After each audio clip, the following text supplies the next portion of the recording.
This is Codex Machina, a podcast where we discuss reading, publishing, and all things books.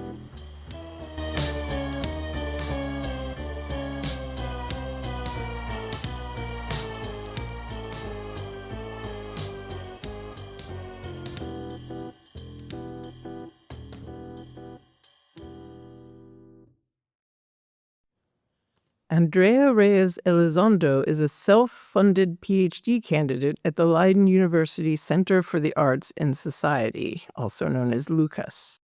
Andrea researches the history of reading under the supervision of Professor Paul Hoftheiser and Professor Adrian van der Wiel. Her dissertation focuses on reconstructing the possibilities of reading for various groups in a society by looking into the context of this cultural technique and the elements that influence it: education, occupation, sociality of consumption, culture, and the legal and political system that regulated the access to texts. Her geographical area of research is New Spain during the 18th century. She has written several blog posts about the different aspects of reading: sonority, imagery, speed, approved texts, and distance. She has also written about the ethical considerations for differentiating textual from media interpretation when studying past periods, and on the challenges and opportunities for book historical research in Mexico's notarial archive. Andrea is also a researcher at the Center for Science and Technology Studies at Leiden University, where she works on projects related to scientific integrity and open science, and where she coordinates the focal area research evaluation and culture. This is Codex Machina, and today we have a new wonderful guest to talk to us about books, reading, publishing, and just all things books. Andrea, welcome to the podcast. Thank you for having me. Maybe we could start today with a little bit of a sort of personal experience moment that I had yesterday. One of my tutoring students, he's I think about 10 years old. We somehow ended up on the question of what is literature and what is book. And of course, I couldn't lose this opportunity to just quiz a fresh, clean mind, unaffected by book studies yet, to see how would he define, like I prompted this, like what would he say is a book and what is literature. And while he said that literature is books, when we try to identify what is book, he said it's exclusively the printed book. And then we continue talking about audiobooks and ebooks, e-reading, because he reads all of those. But he does also read a lot of physical books, which is something I'm really happy about. And I managed to sort of confuse him enough to allow audiobooks and ebooks into the realm of literature and being a book. But it was so funny to see how he was like thinking like, yeah, no, it's something you can take and open and then you read. That's a book and that's literature. But then we were talking about the content of it, like how is then audiobook not literature? And if it's literature, but is it not a book? So I feel like I was being a little bit too mean, but I could see the moment, when the light bulb went on behind his eyes. Like, oh my God, ebooks and audiobooks are also books. So you could confuse him more by saying that, for example, some of the great books that we have come from oral tradition, and then they were written, right? So then there is also this, what is literature? There's also oral tradition, so to confuse him even more. I have to say, we joke around a lot about the fact that book studies is kind of a cult. Once you get into book studies, you keep trying to get new people into it with you. And now I realize we're getting them super young. We're really, really establishing the cult. If you're going after... Get them young. Well, I feel like this particular student actually came in ready because his older sister is already writing fan fiction and she's like researching all the tropes and genres, and she is a young teenager as well. And I'm like, oh, future is safe. Well, the next discussion you can have with him is what is reading, because then we get into these same questions: ebooks, audiobooks, social media. What is reading? And this leads us to the history of reading, which I think maybe Andrea can tell us a little something about that and her research. Where should I start? That is always maybe such a good question. That means there is a lot to say. Yeah, well, maybe at just what is the history of reading? What are some of the complications that come up when we try to look into the history of reading? I think would be a good place to start, maybe. Right. So the history of reading has been, well, like all histories have been changing through time, the focus on what we focus and we study. So for a long time, it was focused on what were people reading? And there was a lot of assumptions of, so I would say there was assumptions of this book was very important for, I don't know, a science or philosophy. And then people will be looking at those books and as if those, and there was the assumption that because people had read those books, then there had been change, right? Ignoring also what was happening outside and that not everything is written. And maybe actually at some point we started also thinking, hey, this book maybe belongs, this very important book belongs to a canon, but there were other books that people were reading much more, right? So popular print, you have ephemera. So here you get into, the discussion was like, okay, who was reading, what were people reading? And then there was also this discussion of, yeah, who was reading? So for a long time, people thought in the past only the most educated, the elites were reading, right? And the others were not reading. And then in archives, and we start finding also for different periods, we find, okay, enslaved people were reading and women were also reading and merchants, so not necessarily only the priests or the governors. And then, so it expands. And then there was also this issue of oral culture, right? So then there are different practices related to reading. So you will read a book for yourself, but you can tell people about that book. You can read aloud and people can listen to it. So, but then these practices, what is reading, what's not reading, right? They're related to reading, but it's difficult to, well, there's this discussion of what is reading and what is not reading. So what I've noticed in my own research is that at some point, first it was like only very few people read, and then we went into everybody read because you will hear about what somebody read or they will be reading aloud. And then what I'm actually saying, this is something that I wrote in this article about differentiating textual and media interpretation, is that the fact, if you have the skill of reading, that means something, right? So you learned it. So there were resources for you to acquire that skill. You had time instead of working for reading, and you can exercise that skill. So what I'm saying is like, while it's of course listening to somebody read aloud is a practice related to reading, I think that we must be mindful of whether calling that reading or not, because we are ignoring that there were differences in access to resources, connection to power, and your position in society. And I think it's important also to mention those. So of course, information flows in different ways, but not all of it happens through reading. Laura and I were actually just kind of talking about this yesterday, just kind of casually while eating lunch. That maybe we need to somehow differentiate between the concept of reading and the concept of literacy in some way. Like listening to a story being read to you maybe counts as reading, and those kind of maybe need to be separated when you're really talking about what is reading. Yeah, so I think also this is also that I argue in that article that it's available at the repository in Leiden, that the fact, so if you literacy has changed, of course, through the ages, right? And then your education, you get the education that you need to survive ideally, in the society where you are. If you can read a text, that gives you certain access, right? On how to navigate a society. And what you were saying now about literacy, something that's I found really problematic of all these census data about literacy. For example, I come from Mexico, and then for a long time it's like, oh, well, 95% or so have basic literacy. And of course, that's not true, because then you're actually like, okay, can you decipher, the letters and put words together? But understanding a complex text, which is something that we need to survive in our time, that takes much more. In the Netherlands, there are, I think it was something like 1.5 million of people that technically can read, but they cannot understand complex texts. And this is a hurdle for their lives, because that means like reading, the medicine, the texts that come with a medicine box, a contract, you need to understand that. So yeah, literacy and how we define literacy also is very important. And you mentioned the question of power, right? The power relation in access to literature and literacy being literate in itself. Is there, or do you notice any parallels maybe between what we have nowadays and the time of your research, the focus, the 18th century, the focus of your research area? So what I've noticed is that having the skill of reading does signal some relation to power. So for example, I have found a nun. She came from a family that was originally Spanish, and they came to New Spain, to Mexico.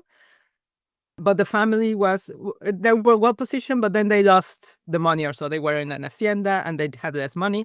But because of their connections, and so the girls learned how to read because of the mother, right? So they had the education there because the mother was already educated. And then she wanted to enter a convent, but she didn't have the money for it. But because of the family connections, then she could enter a convent. She was also writing. So here you see a relation. It's not necessarily that you are in power, but it's your social capital that played a role. And what I cannot say is whether, so of course, having these connections and that she could read, that did allow her to enter the convent. But whether now the people in power and reading, I think I have more difficulties there. I would actually think that the power now lies in the possession of data and access to that, and how this is shaped and how this is used. So I would say that perhaps, okay, this is a little bit offside, sorry, but I would say that if we don't understand how data is used, how data is collected, then we're giving away the power to somebody else. Well, I think, it also ties in today to book banning, taking away education, or trying to set back education, to belittling college education, like is happening in the US. These things of trying to keep people from being educated, which ultimately will mean reading. So I think we could get back to this kind of point. But I think also when you're thinking of being read to, you're not actively making a choice about what you read. So you're having to deal with that power differential by I cannot read, but I'm listening to someone read and they're making the choices. And of course, choices come in what's published. It becomes a very huge snowball of who's controlling what you have access to and when and how. But I think controlling data is a big thing. Actually, now that what you were saying, Laura, that's a really important point, because what I'm looking into reading is I'm looking, for example, at what level of education was there available. So I was also looking at basic literacy, so who could sign, and I found, for example, that merchants and even governors couldn't write. So that already gives you a signal that some people could not read, probably. And this ties into a sort of soft censorship, right? So if you're controlling the narrative, so you also, of course, want to control what people are reading, what people are writing. But if there are less people that can read, the controlling is different, because, of course, people will be talking to each other and there will be songs or so, but it's on a different level. So then you have less censorship to do, so to speak. Absolutely. And I feel like now when you mentioned this, Laura, yeah, I also had an idea that we do see every once in a while some content created on opposing book banning, and especially book banners who claim that they would like to restrict or ban one of the books due to a particular reason, but then people actually find confirmations somewhere online, like a post on Facebook, or actually the submitted application for the book ban, right? This contesting note, I'm not sure what's it called, where you can read that the person who's contesting this book has actually not read the book, but they have heard or they have seen on the cover, or they assume this is what is in that book. But if you look at the textual evidence of the book itself, none of that is mentioned. And so I primarily see this on Instagram in reels of people who oppose book banning, where they actually say, so you claim you don't like this book and would consider it dangerous for your children for this and that reason, but then you actually haven't read the book. So yeah. So I have found a parallel on this level in my study. So what I've seen a lot is that people are scared of French books. So in some of the cases, actually, in several cases, it's like, oh God, he had French books. And then they assume that it's Voltaire. Or there was a book that it mentions something, the name of Voltaire, but it's actually a critique of Voltaire. And people are like, yeah, it says Voltaire, right? And so there's this fear because they, at that time, materialism, there was a no. So then, then the people will be like, oh, this person has French books, must be bad. But they, of course, didn't read it. And yeah. Speaking of just being able to decipher the symbols and actually read content and comprehend what you're reading, right? Interpret and analyze. Yeah. Two different things. It's like buying books and reading books, two different hobbies. So in your model, you mentioned that you have 5 areas that you're looking at, right? Yes. So you mentioned you have 5 models. Would you like to explain a little bit more how they interact, how they combine together? Yes. When I started book studies, I had heard that, for example, there's a case in where an enslaved man had confiscated novels in New Spain, so colonial Mexico. This was in the 1600s. And I was like, okay, this is super exciting. And then there were also books for indigenous languages. Back then, I thought this is super exciting because they were also making books for indigenous peoples. Afterwards, when talking with, for example, Marina Garón de Gravier from Mexico, she was like, yeah, but these books were made for the priests. Right? So this is another thing, like context is very important. So yeah, there were books in indigenous languages, but it were not meant for the indigenous peoples to read. They were meant for evangelizing and converting indigenous peoples. These books, of course, were also seen a little bit as dangerous by the crown and the church because it's very difficult to translate concepts, very abstract concepts like the Trinity or transubstantiation. How do you translate that, right? And you're going for people that had a large pantheon with many deities, and then you have one god that is 3 persons. And it's like, how would you even explain that? With faith, of course, but it's difficult to translate that. So when I was looking at that, I was like, I want to find what the little people, or not the elite, what the common people were reading. And then I found that it was not so easy because still many of the common people could not read. So then I went back into, okay, so what were the reading possibilities? And I was looking into different studies, reading studies. So how people have been studying reading and what are the aspects that influence. And that's how I came into my model. So I look into 5 areas to see how, what will foster reading.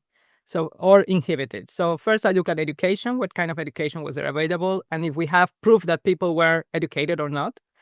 Then I look at occupation. So for your work, maybe if you need to read and write, right, then you have more possibilities of reading if you see something posted at the church door, for example.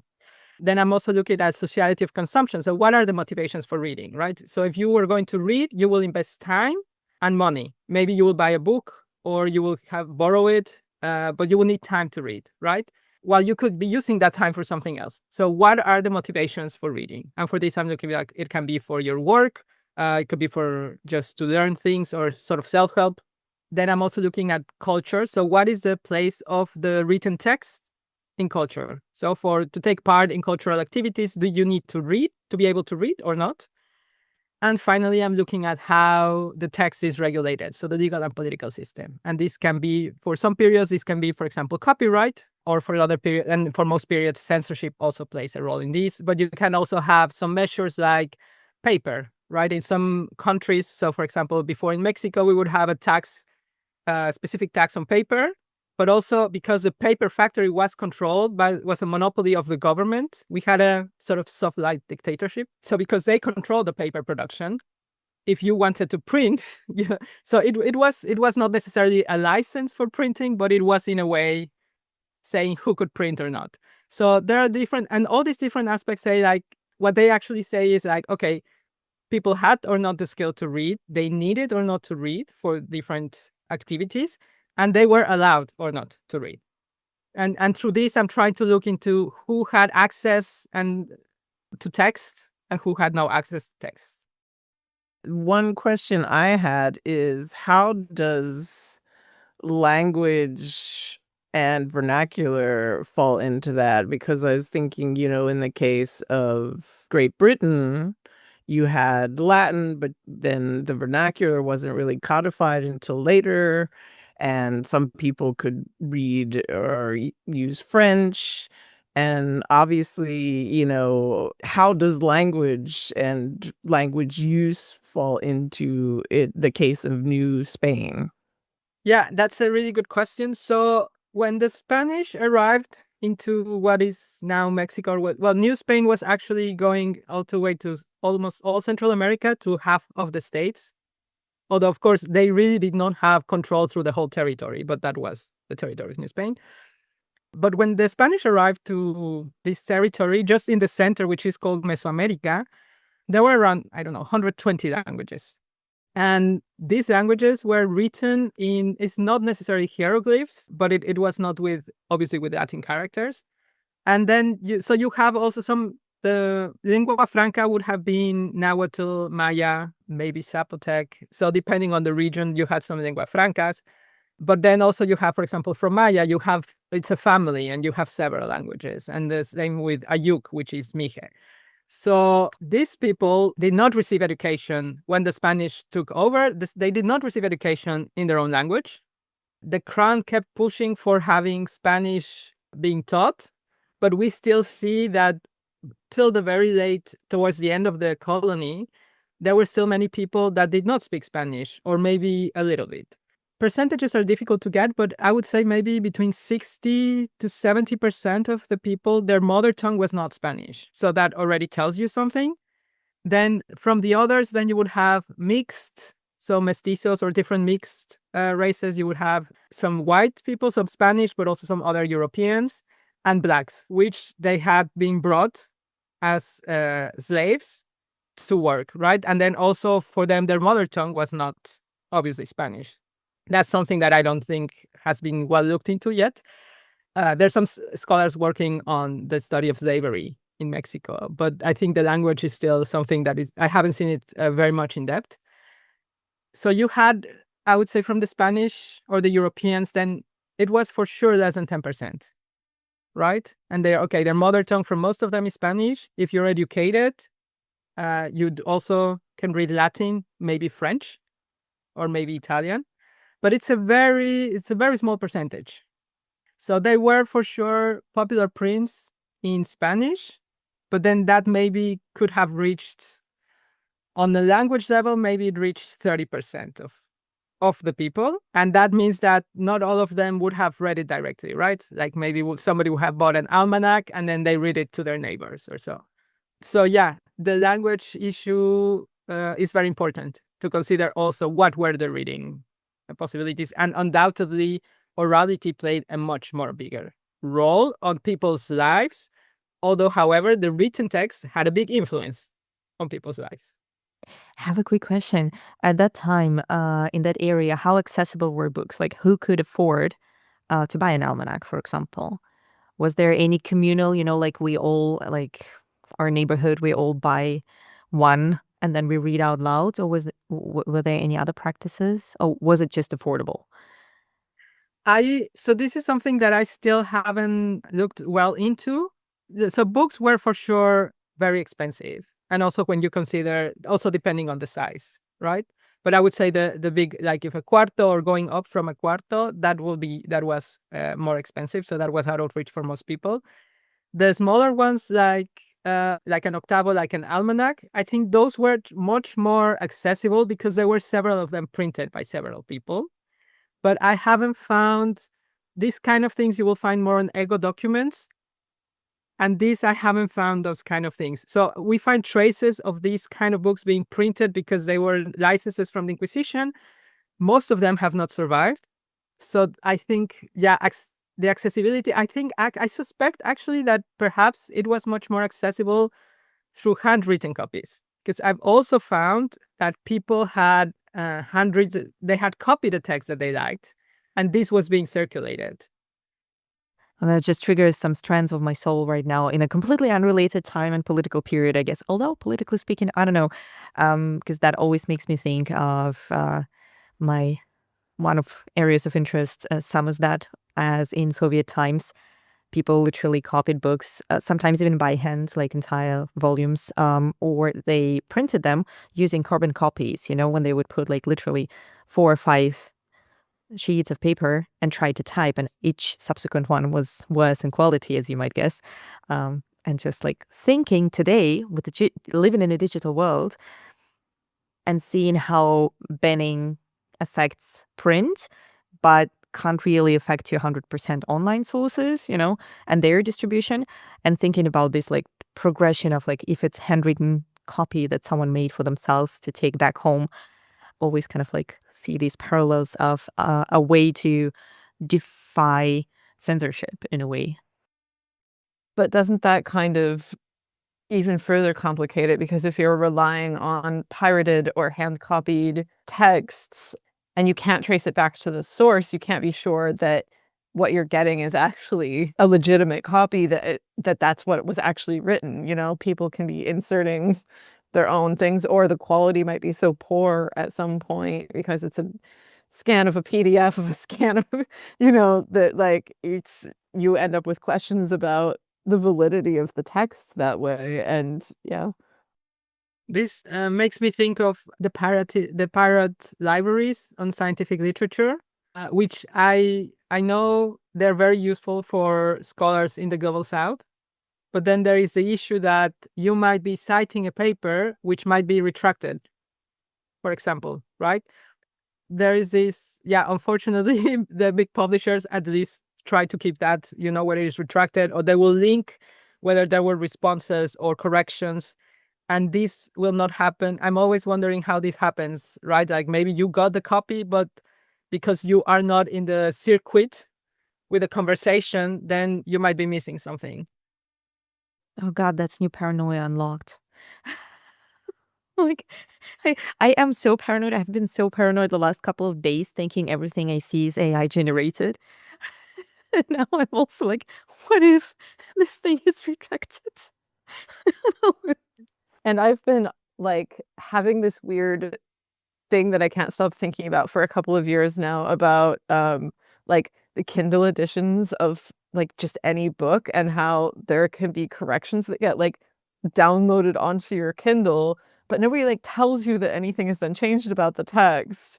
And also, what if you're not connected to the internet, and so you don't get the downloaded copy and you don't know that something has been changed? Like it's been something that's been on my brain for a few years, ever since there was just, I think it was like maybe, I don't know if it was Emily Henry, but it was one of those kind of like chick lit books where she had made some kind of reference to like Anne Frank hiding in an attic, and people got really like upset about it. So she took it out of the text, and like the Kindle downloaded copies don't have it, but whereas you can't like retract a printed copy, anybody who bought that book as a paper copy would have it anyway. And I'm like, oh, it's such a fascinating topic.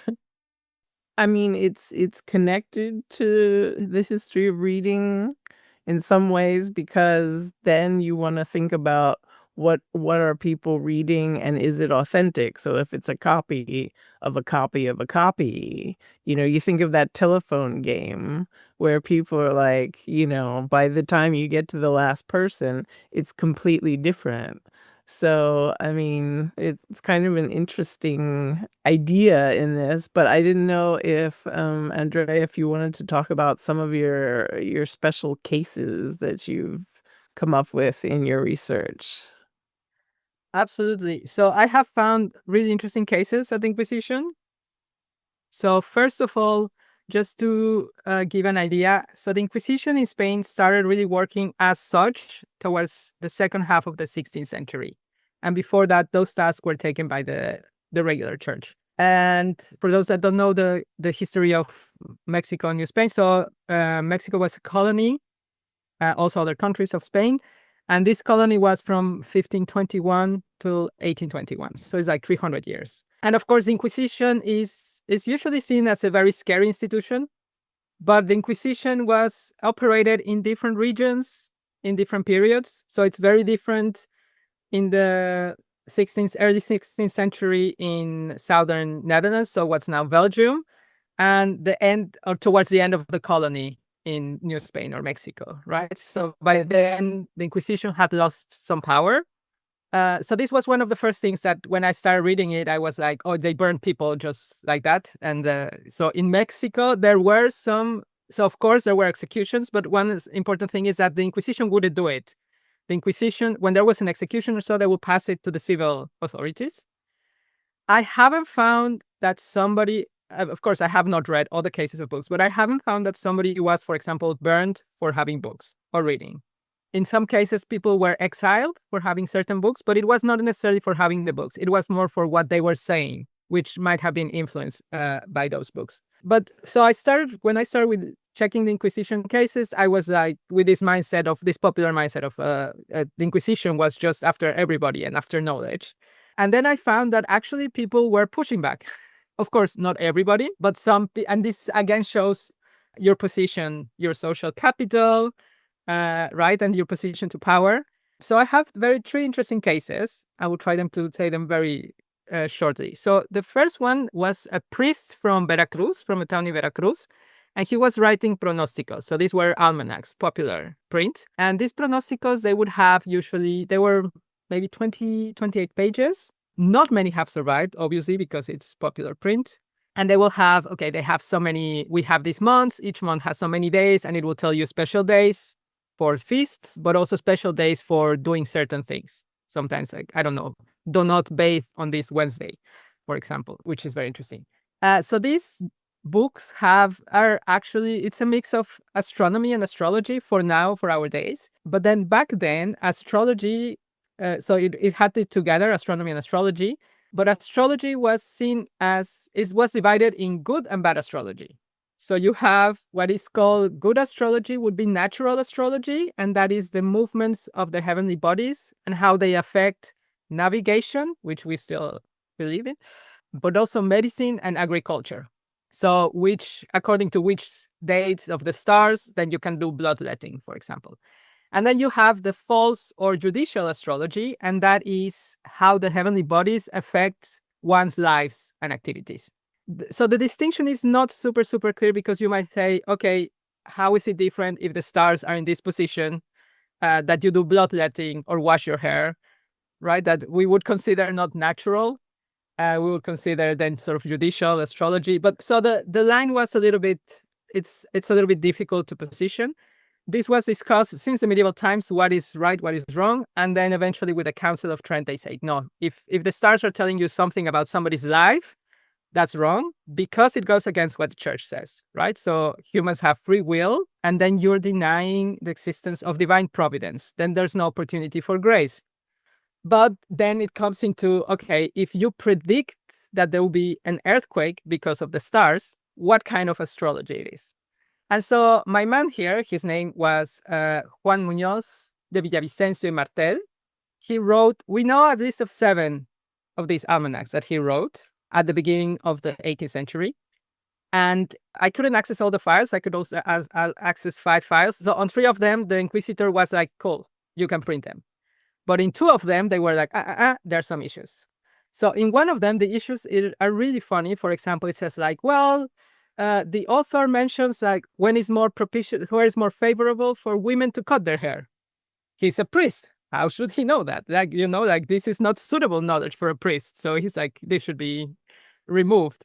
But in another case, there was a lengthy, it was sort of a peer review. And then the reviewer from the Inquisition was like, no. You are using here some words that sound superstitious. Like the house of fortune, the house of passions, which sounds sort of like zodiac placements, right? And also you're making some predictions on some events, which can cause panic among the populace, among the common people. So he says, okay, remove from page here to here, and then you can print it. And then the author goes like, but there is this author who uses, there's an astrologer called Andrea Reyes, who is not forbidden by the Inquisition, and he uses these terms of the house of fortune, the house of enemies, etc. So I can use it. And he's like, I'm not trying to make people scared with predictions, but they should be prepared. And the Inquisition writes back and they say, yes, but it's a very tumultuous period. And there are rumors going around. So this is interesting because they were not just looking at the text, but what's also happening around, right? And the guy writing the review says, like, I have heard rumors that a prince will die soon, right? So if people get the book for next year, like, oh, there will be an earthquake and great disease, people are going to panic, right? So you want order and stability. So the reviewer says, like, okay, nice that you say this, but the writer that you mentioned that uses these terms, he writes in Latin. So he writes for the educated people, right? For the common people. So we don't want to have them, their minds will be impressible. How you say?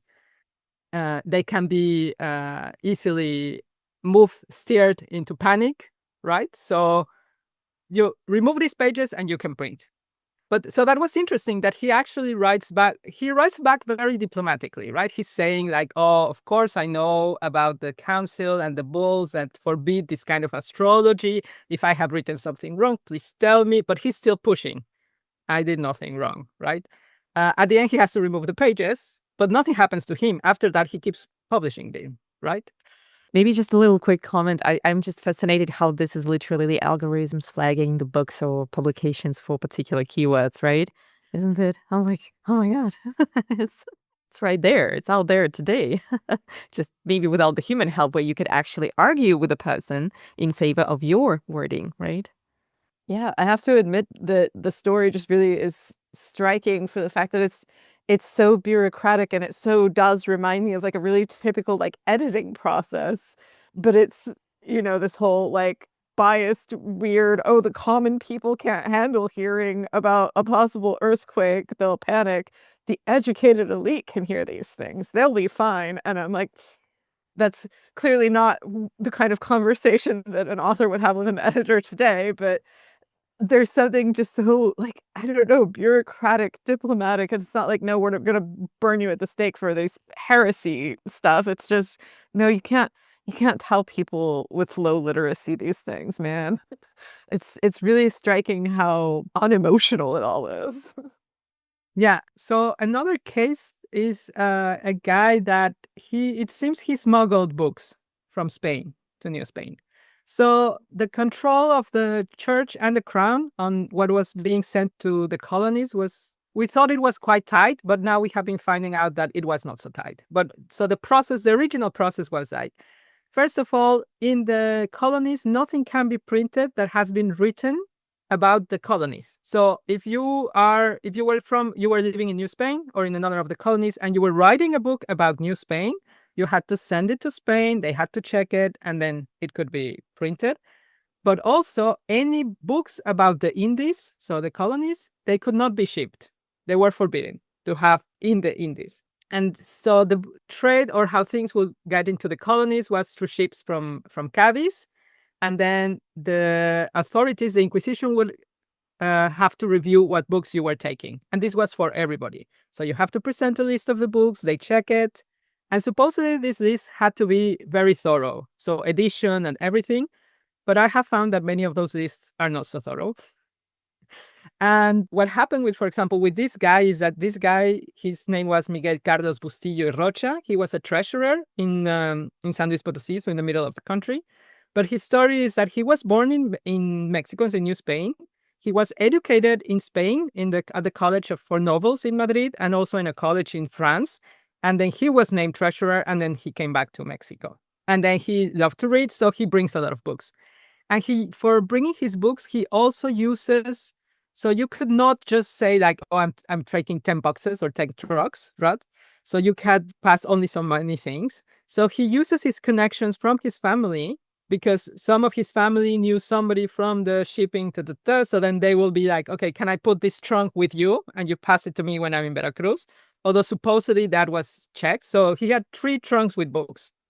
2 of them were officially checked by the Inquisition in Spain, and it says like, yeah, I've checked them, he can pass them. But then there was a 3rd one which came in from a boat to the boat that was leaving. So that was not checked. And then all these rumors start going around like, oh, there were some books passed. And then also because he was reading in French and clearly people had this anti-French sentiment, there were rumors like, oh, he was reading Voltaire in the boat, which he was not, but in any case. So it's a mix of rumors of people that clearly didn't like him. I can see that on the testimonies against him. But also, he did use his connections to bring books and to pass books. Because once the books will arrive to Veracruz, to Mexico, to the port, they will pass another customs review. And they will go to Mexico City, pass another customs review. And before moving to the other city, we should have, have another customs review. And he skipped those, claiming he didn't know because he already had been checked in Spain. But he skipped those, right? And then, so there were several books. And then for the Inquisition, it was like, he has a high position, so we cannot make a big scandal of this. But also, he has French books, which they don't like so much, how dangerous they are. And then the Inquisition is kind of, in a way, lenient with him, right? Like, his mind has been corrupted because he read this when he was young or impressed. So eventually, they take some books for review. They send them. Some of these books were not in the index yet. So they send them to reviewers, but then you need somebody that knows enough theology and can read French. And there were not. So this is again this academic peer review when it takes lots of years. So they send it to a guy and two guys to review certain books from Condillac and Allenberg. And then they are like, one of them is after some years, it's like, yeah, I haven't had time and I don't really understand French. So here are your books back. And then they send them to somebody else and takes a year and a half to take them. And they're like, oh, this book is not bad. So it goes back and forth. And in the meantime, this Miguel Carlos Bustillo Rocha, he's also pushing in the crown, like, hey, they took some of my books. So eventually the crown is like, hey, return him his books, or the ones that are not forbidden, Also interesting is he had some handwritten copies of some texts. So of a satirical text that was sort of like a satirical sermon in Latin and in French, a text from Voltaire in French. But she claims like, oh, I don't know who the author is. I copied it at some point during my youth. And the Inquisition doesn't know that this text is from Voltaire, right? Like they don't know because back then it was written acting on a pseudonym. So you see this cat and mouse game with Inquisition. I don't know how he died. So he died a few years later. He got his books back and he died a few years later. I haven't been able to find that there was any further trial against him. And I suspect he was not condemned by the Inquisition or the civil authorities because some years later, his brother got the title of knight or Caballeros de Calatrava. And to do that, you had to have a blood purity test. So you had to show that your family was properly Christian, there were no heretics. So if this guy would have died because of that, his brother wouldn't have gotten that position. So that's my assumption. But very funnily, when he died, then his colleagues sent a list of all the books that he had left. And among them was another forbidden book that the Inquisition hadn't even looked at that, from an author, Polio.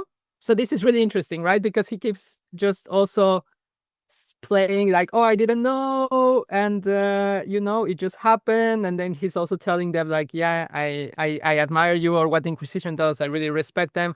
But there's this cat and mouse play, and the Inquisition didn't have the resources clearly to look into this.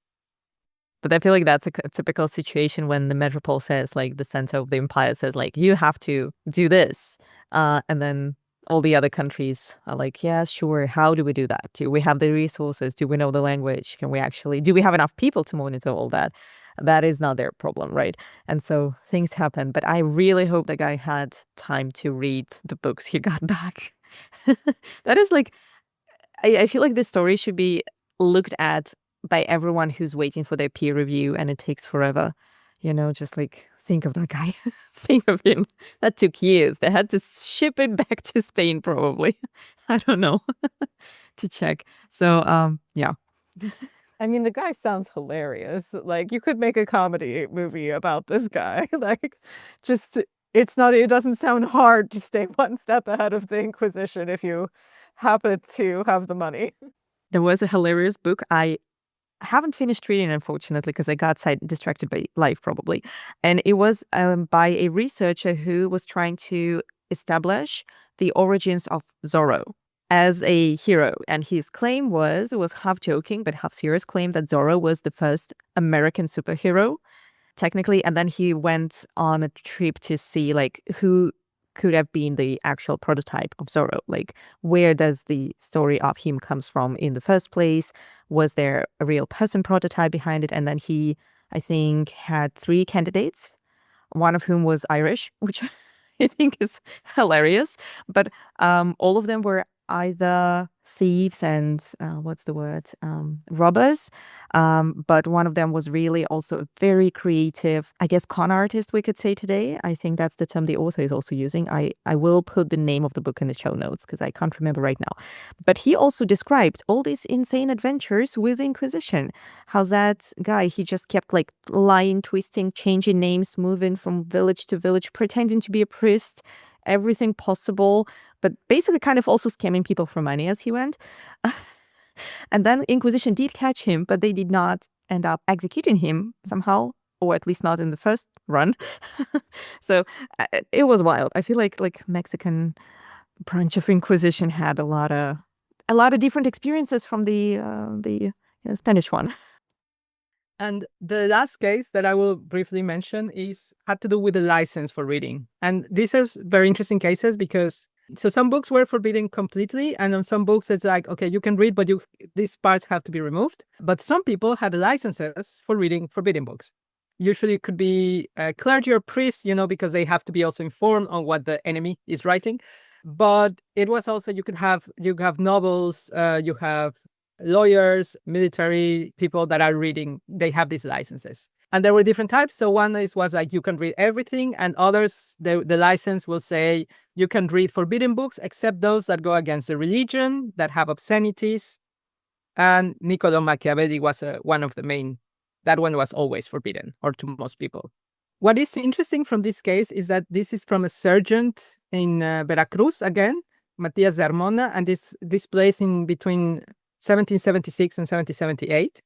And it all starts again with a rumor. So a priest from Veracruz writes to the Inquisition in Mexico City saying, I have heard from somebody that there are 7 copies of this book in Veracruz, and that this book is dangerous and should be forbidden. So this book was still not in the index. And the book is it's in French, and I'm going to translate it because my French is horrible. The philosophical and political history of the establishments of the Europeans in the 2 Indies, printed in The Hague. So it's just like, oh, I've heard there are these copies of this book and that this should be forbidden. And then the Inquisition is like, where do these come from? We have to find out that. So then starts a very lengthy investigation. And eventually what happens is that Matias de Armona was the one that had started the rumor. So he tells the priest that there is this book, but he doesn't want to be recognized as the witness. And then the Inquisition tries to call him to give testimony, and he refuses because he's like, who do you think you are? Do you know who I am? I'm a very important army person. You cannot just call me like that. I'm not just some regular nobody. And then the Inquisition is like, we need to find out more about these books, and why won't he declare? And he just keeps giving excuses. He's like, okay, I will give my declaration this day, and then he's gone. Or he's like, I have too much work. And then the inquisitors, like, you can see the correspondence like between the commissioners and the inquisitors. They're like, these people are so rude. They're like, they don't respect the Inquisition. It's they're arrogant, smug, and they are complaining that they cannot do their job. And eventually they're like, okay, we'll go to the viceroy, so the king in New Spain, the representative of the king in Spain, to push him, because they threaten him with excommunication, right? Like, you'll be out if you don't declare. But then they still don't want to push because he's a sergeant in Veracruz. He's in charge of reviewing the post that comes and goes from Spain. And eventually he was a governor of California at later stage. So he was a big fish. So they go to the king, to the viceroy, and he's like, yeah, there's this happen, and he doesn't want to declare. And the viceroy is like, oh yeah, I know, he wrote me. But yeah, I told him he should talk to you. So go back and talk to him. And then the Inquisition is like, oh, that was our card didn't work. So then eventually the guy declares, but usually when you declare before the Inquisition, you gave an oath on the name of God and the Holy Cross. And this guy, he's like, I'm not doing that because I'm from the army. So he swears with his hand on his sword and in the name of the king. So he's there. You can see he's saying like, I don't recognize your authority, Inquisition, right? The story, what happened is that he likes to read and he had not heard about this book. So he asked his brother in Spain to send him a copy of the book, which were 7 volumes. And he knew other people, so other elite people in Veracruz, they had this book. But when he read it, he's like, no, this is horrible. This should not be come out. So this should be forbidden. Also interesting, he got a copy for the viceroy. The viceroy had asked him to get a copy. So that's also why he didn't want just to declare, because he's like, we're implicating the viceroy. So then it ends, and then at the end of his declaration, the Inquisition usually would ask for secret, that you had to swear secret, not to tell anybody about this. And he says, I will not do this because you have humiliated me by calling me to declare. So I will not swear secret because I will afterwards, I want to go to the court and complain about you. So here you can see he's like, I will not do that. And also very interesting. So Matias Hermona had a license to read forbidden books, which he's also saying, hey, I have a license and this book is not forbidden. So why are you even calling me? I was trying to help you to put this book into the index. He gets so mad that he returns the licenses. He's like, here, your stupid licenses. I don't need them. And he also gives the books. Here are the books. But he takes out the binding and some images, some pages with images. So they get pages. So this was really interesting because you can see here the struggle, the power struggle, although in principle, the Crown and the Inquisition are both very interested in keeping a social order. It's not all like chill and cool between them. There were these constant struggles. So it was super funny because, he was clearly powerful. He can get books, whatever books he wants. But he's like, well, here's your license. I don't need it. But I love how petty he was. He was like, I'm going to take the binding, have fun, sorting this out. You losers. Like, if that person lived today and had Instagram, that would be my favorite account ever. That would be the I best. have to admit, the Viceroy is my favorite character in that story because he's like, dude, you're telling me this book is like disgusting and we need to ban it? Where is it? I need to see it. Like, just to, check that you're really like, that it really is bad. I just need to check for myself, like, I support you entirely. And then you just picture the Viceroy, like, reading late at night, this horrible book, like, oh, yeah, this is terrible. Shit. It's really good though. But you also have to finish reading before you can actually make any, judgments about the book. So, oh God, that's fantastic. That's just fantastic. May I ask, so how to find all this information? Do you work with archives? Is there a lot of digitized content or is it all like on paper? How hard is it to get? So when I started, because I'm self-funded, so it has been very slow. So I've done a couple of trips to Mexico, self-funded also. My family is there, but still, they live in another city. So I've been there taking pictures, getting familiarized with the different archives. So luckily, most of the archives are in the National General Archive in Mexico City, the Archivo General de la Nación. They were very helpful that you could take pictures. They were quite easy because with some archives, you cannot just take pictures like that. You would need first to make a list or so. So this was quite helpful. But at some point, what I did is because so there are sort of guides of what is in each collection and what you can find on each document. Thankfully, they have done a lot of work on that. So what I was doing for a while, there are some people that can go and take pictures of that. So they're historians and they work for historians that are not in Mexico and they can go and take pictures. So he was helping me a lot with that, paid, of course. And then lately, they have been digitizing a lot. So at first, I had just made a selection because, the Inquisition files are huge and probably there's still boxes that haven't been, described. So then, there is some sort of guide and you can find some names or so. So I had pinpointed a few of them, but since last year, they have digitized most of it. So then that gives me the opportunity of, for example, okay, Matias Hermona, or some names when I see it, I can go and look if they are in other books or in other boxes, and that is digitized. So that has been quite useful. But for other chapter, for example, where I'm looking at the value of books compared to the value of other objects, which is what I did in the notarial archive, that was extremely challenging because just getting in is difficult. Taking pictures is almost impossible. So yeah, there are different sources and different challenges. I don't know. I think it's really great. You've really kind of smashed my idea of the big bad Inquisition and turned them into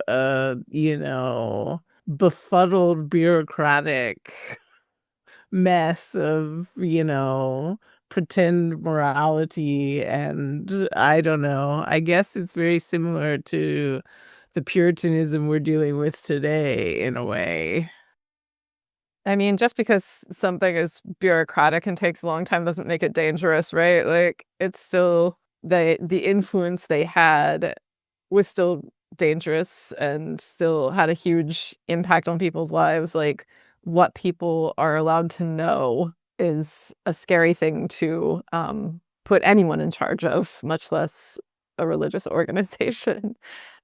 Yeah, no, so I also have two stories which hopefully, well, I submitted the paper to a journal a year ago, and one reviewer hated it, so it's an issue. But there's a blog post in Dutch, and I'm going to translate that blog post in English for September. But so I also looked at two cases of women doing spiritual and healing practices that were considered unorthodox or on the edge of unorthodoxy. And of course, I mean, at the end, they were forgiven because the women also knew how to. Of course, what we see is only the file as written by the Inquisition, right? So, but then they say, well, they first they say, no, we didn't do this, and then they say, okay, I will not say this again, So it was more about saying or doing certain things, and they are forgiven. But of course, I mean, they spent 1 year or almost 1 year in prison, right? And you had to pay for that. So obviously with labor, so it's not so. Yeah, there were harsh realities attached to this. Absolutely. What is in the future of your research? What are other points you're looking forward to investigating? So at the moment, I'm wrapping up the chapter on censorship. Using these cases, I'm also looking, for example, at some handwritten songs that were passing around. Obviously, these songs were also being sang and passed around, but then the Inquisition catches it because it's been written. And after that, this will allow me to also look at who was obviously with this. You can see who could read, right, or who was being targeted because the authorities assumed they could read. And after that, I'm going to look into the cultural activities that involve reading or did not reading. So that's also fun. And then when I finish my dissertation, hopefully end of this year or middle of next year, I will take some months to just read.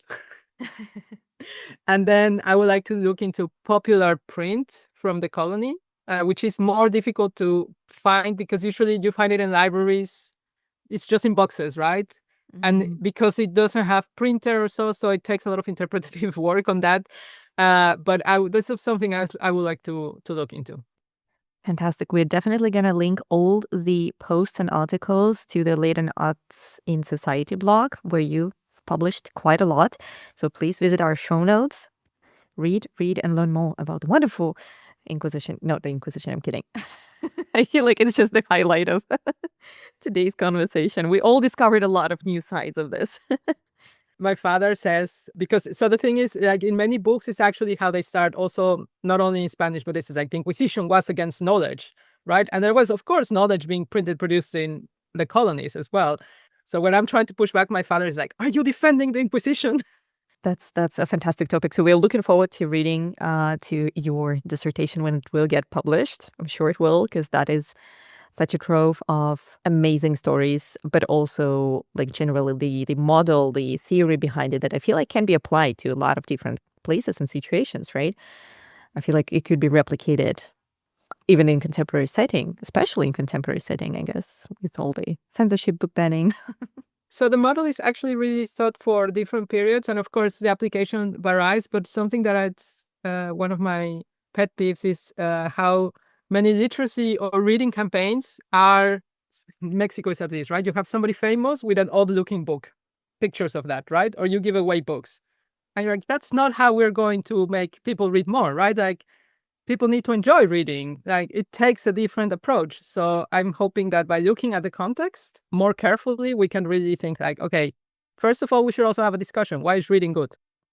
I feel like it's also one of those discussions I have a lot with my friends who are not in humanities. And I think that's always good to see that perspective, to actually come back to that original initial question. Why literature? Why choose that instead of something else? Right? Why books in any of their forms or shapes and modes?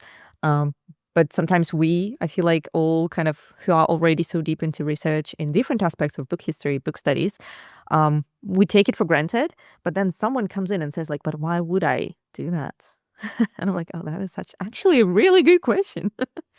Absolutely. But speaking of reading, are you reading anything fun at the moment? Not only for your research, but for yourself. Do you even have time to read for yourself? I do try to read for myself also novels. And more than 10 years ago, I read Proust and the Squid from Marianne Wolf. And then where she describes that she used to read novels when she was young.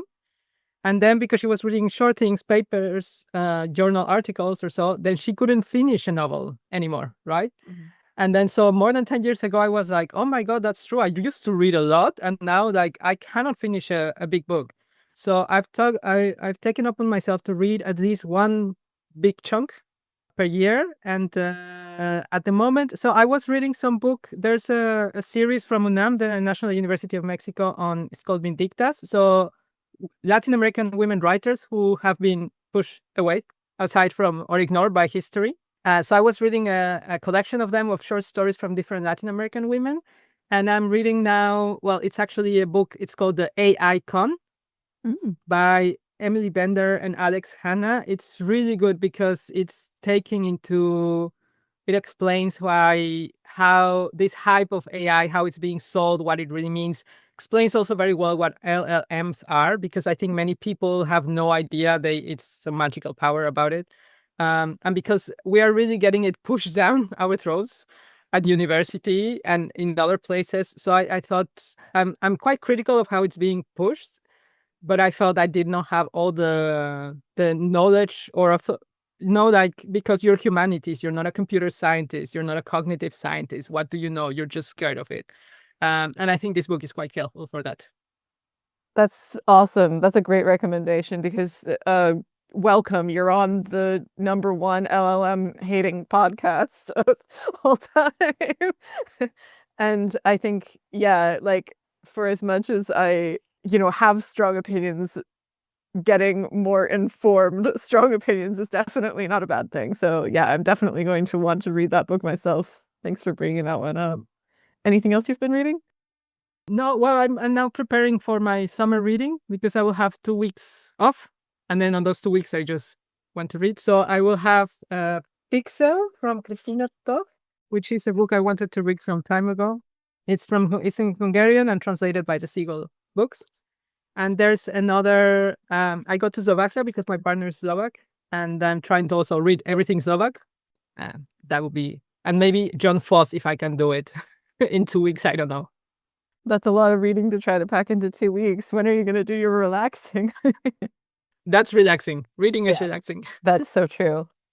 And I guess that takes us back to the very big question, why promote literacy in general, and how promote literacy is really by making it entertainment, making it relaxing, making it fun and pleasant. And I feel like as soon as that enters your bloodstream, any other reading is next, So everyone appreciate how much access we have to books in the modern day and age, how easy it is to get the book you want to read, how easy it is to share recommendations like this, and, just read more books. Agree. Until we have our own Inquisition and we're not allowed to bring certain books to certain... Laura, you're really breaking the tone down here at the end. That's what I do. Every episode we're trying to, we need to finish on like an uplifting note, and then it just does not work because I guess that's not what kind of people we are.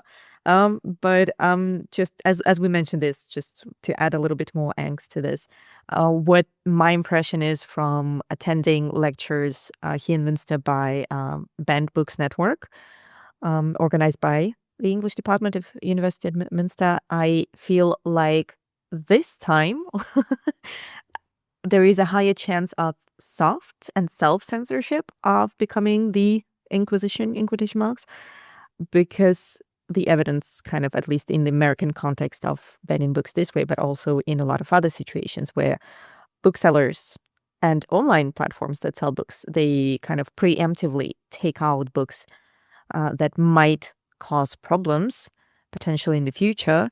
So I feel like that is the new sort of iteration of it. It's not going to be so much people with whom you could actually argue, hey, no, this is not what it is about, but people or us imposing this on ourselves.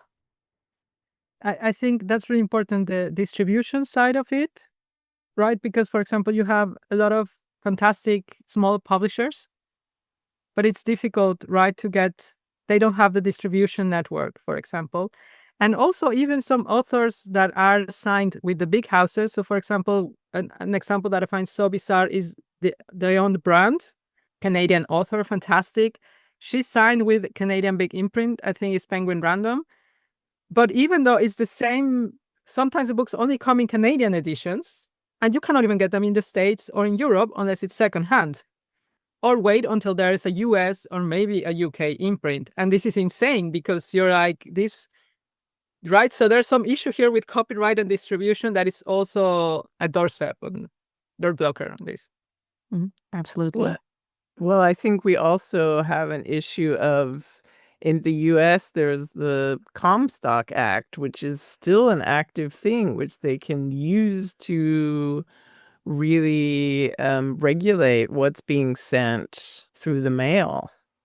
And that's how it's been used in the past for censorship. So, I'm worried right now that they're going to discover this that's still open and accessible and say, oh, well, you can't even ship these books anymore. We're not going to let that happen. Oh So, my God, Laura, you're giving them ideas right here on the internet.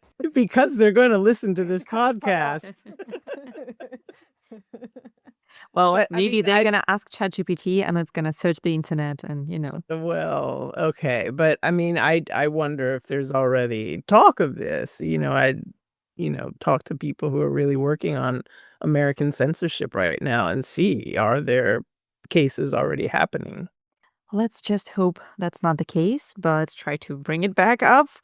Read more, read better, and And make hand copies without any identifying things. So you I won't say it's We Voltaire. really are going to have to do the episode about fan fiction and censorship of fan fiction and hand printed and hand bound copies of removed and deleted fan works from the internet and its relationship to the queer community. We are going to have to do a whole Yeah. episode on that at some point because it's like it really ties in.